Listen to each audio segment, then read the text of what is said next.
जैसे स्टार्ट करते हैं पूरी लाइट ब्लिंक करना शुरू कर देते हैं।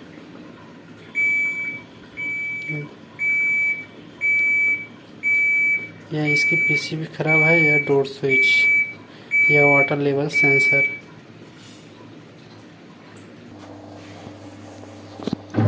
स्प्रिंग किया गया है लेकिन लेफ्ट और राइट चल रहा है।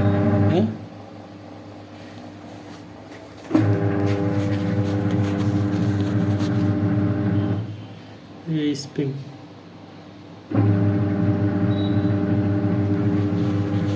पहले चल नहीं रहा था, डोर स्विच से डायरेक्ट किया हुआ है।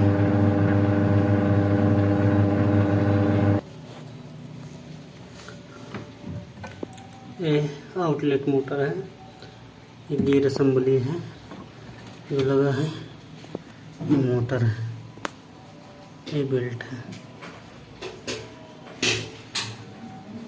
ठीक है, ठीक। ये मोटर गियर खाली लेफ्ट और राइट चल रहा है, स्प्रिंग नहीं कर रहा है। जब इसको टाइट करेंगे, ए वाला नट लगा हुआ है, जब इसको टाइट करेंगे तो स्प्रिंग चलना शुरू हो जाएगा। ये वाला नट है, इसको टाइट करना पड़ेगा।